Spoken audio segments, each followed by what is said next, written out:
Hi hello ನಮಸ್ಕಾರ, welcome to my channel. ಹಬ್ಬ ಹರಿದಿನ ಅಂತ ಬಂದ್ರೆ, ಅಮಾವಾಸ್ಯೆ ಪೂಜೆ ಅಂತ ಬಂದಾಗ ಮನ್ಯಾಗ ಸ್ವೀಟ್ ಈಸಿಯಾಗಿ ಮಾಡೋದಂತಂದ್ರೆ ಶೀರಾ.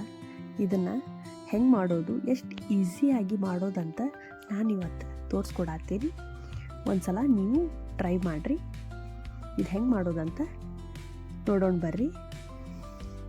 ಒಂದು ಬೌಲ್ ಒಳಗೆ 1 ಕಪ್ ಬಿಳಿ ರವೆ ತೊಗೋಬೇಕು. 2 ಕಪ್ ಹಾಲನ್ನು ಹಾಕ್ಕೊಂಡು ಮಿಕ್ಸ್ ಮಾಡ್ಕೋಬೇಕು. ಇದನ್ನು 20ರಿಂದ 30 ನಿಮಿಷ ನೆನೆಯೋದಕ್ಕೆ ಇಡಬೇಕು. ಆಮೇಲೆ ಒಂದು ಬಾಣಲಿ ಒಳಗೆ 1 ಟೇಬಲ್ ಸ್ಪೂನ್ ತುಪ್ಪ ತೊಗೋಬೇಕು.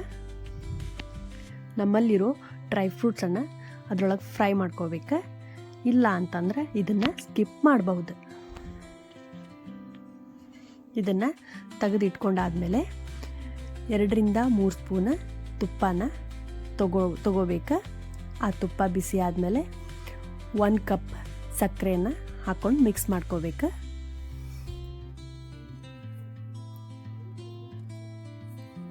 ಸಕ್ಕರೆ ಪೂರ್ತಿಯಾಗಿ ಮೆಲ್ಟ್ ಆಗಿ ಇರೋ ತನಕ ನಾವು ಮಿಕ್ಸ್ ಮಾಡ್ಕೋಬೇಕು.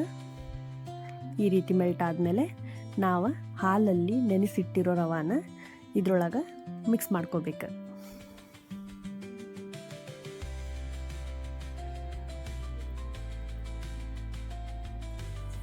ಇದನ್ನು ಲೋ ಫ್ಲೇಮ್ ಒಳಗೆ ಇಟ್ಕೊಂಡು ಸರಿಯಾಗಿ ಮಿಕ್ಸ್ ಮಾಡ್ಕೋಬೇಕು. ಇಲ್ಲ ಅಂತಂದ್ರೆ ಗಟ್ಟಿಯಾಗಿ ಆಗ್ತೈತಿ. ನಿಧಾನವಾಗಿ ಮಿಕ್ಸ್ ಮಾಡ್ತಾ ಹೋದರೆ ಈ ರೀತಿ ಮಿಕ್ಸ್ಚರ್ ಬರ್ತದೆ. ಇದನ್ನು 2 ನಿಮಿಷ ತನಕ ಬೇಯಿಸ್ಕೊಂಡಾದ್ಮೇಲೆ ನಾವು ರೋಸ್ಟ್ ಮಾಡಿ ಇಟ್ಕೊಂಡಿರೋ ಡ್ರೈ ಫ್ರೂಟ್ಸನ್ನು ಇದ್ರೊಳಗೆ ಹಾಕಿ ಮಿಕ್ಸ್ ಮಾಡ್ಕೋಬೇಕು. ಆಮೇಲೆ ಇದನ್ನು ಒಂದು ಪ್ಲೇಟ್ ಒಳಗೆ ಸರ್ವ್ ಮಾಡ್ಕೊಂಡು ತಿಂದ್ರೆ ಭಾಳ ಟೇಸ್ಟಿಯಾಗಿರ್ತೈತಿ. ಒಂದ್ಸಲ ನೀವು ಟ್ರೈ ಮಾಡಿರಿ. ಆಮೇಲೆ ಇದು ಹೆಂಗಾಗಿತ್ತಂತ ನನಗೊಂದ್ಸಲ ಕಮೆಂಟ್ ಮಾಡಿರಿ.